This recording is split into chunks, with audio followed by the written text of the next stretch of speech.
quelque chose correspondant au mouvement de recueillement dans la pensée. C'est une sorte de... Ça tient de la concentration, de l'intériorisation, mais toutes ces choses-là sont... C'est tout ça ensemble. C'est comme un repliement, mais sans mouvement. Bon, on finit par faire ça presque automatiquement. Je le fais des centaines de fois par jour. C'est difficile à décrire parce que ce que l'on décrit est trop concret. Mais c'est un repliement, un recueillement, un rassemblement, une intériorisation, self-gathering. Mais tout ça, c'est trop, ça paraît épais, lourd, trop matériel. Et pourtant, c'est une sensation très concrète, très concrète.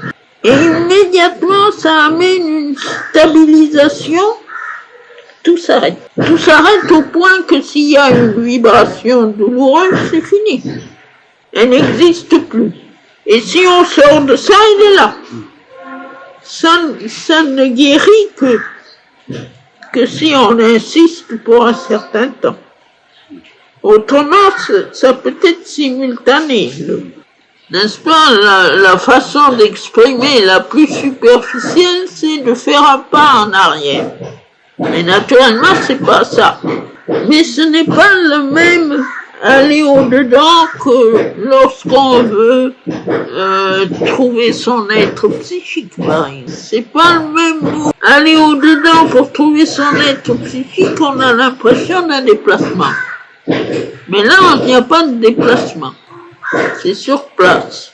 On sort du temps, on sort de l'espace. Je ne sais pas, c'est tellement familier pour moi que j'ai l'impression que tout le monde peut le faire, mais c'est peut très bien que ça soit difficile à faire, je ne sais pas. C'est vraiment ça, sortir de cet état, entrer dans une stabilisation de tout. Et en même temps, n'est-ce pas que si on dit immobilité, c'est le contraire du mouvement. C'est pas le contraire du mouvement. C'est quelque chose d'autre. C'est tout de suite le sentiment de l'éternité, n'est-ce pas? Pas de quelque chose qui se développe sans arrêt. C'est pas ça. Tout est arrêté. Mais tout est arrêté implique le sentiment qu'il y a quelque chose qui va. Tandis qu'on n'a plus. Et pourtant, c'est l'existence. C'est être l'existence pure. C'est la pleine conscience sans objet de conscience. L'existence pure sans développement. Et ça, c'est une chose qu'on peut, n'est-ce pas, qui est toujours là, qui ne vous quitte pas, qui est toujours là. Il n'y a pas besoin d'aller la chercher nulle part.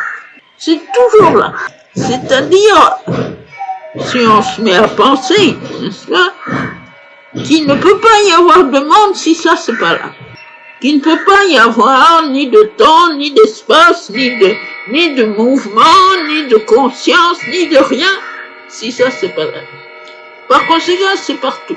On peut le concevoir, ça n'a pas besoin de la manifestation pour être, n'est-ce pas? Pas du tout.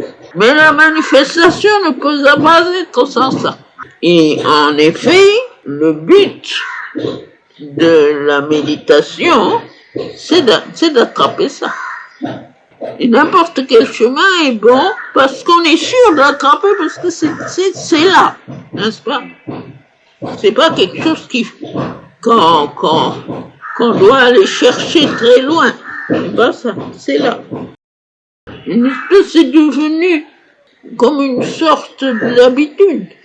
Je suis en train de prendre un repas quelconque où on avale de travers ou une chose quelconque, même pas une chose violente comme ça, simplement une petite sensation du gosier qu'il y a quelque chose qui n'est pas tout à fait.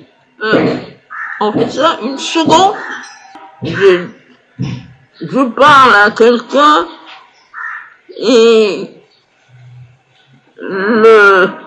le mot qui exprime ne vient pas automatiquement. Il suffit de faire ça, ça vient. C'est utile à tout.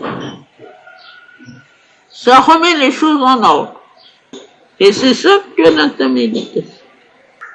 Seulement, tu te serais content que si tu en sortais. S'il n'est quelque chose pour une histoire. C'est pour ça que tu te plains. Il y a des gens qui travaillent pendant des années pour l'avoir une fois. Voilà, moi.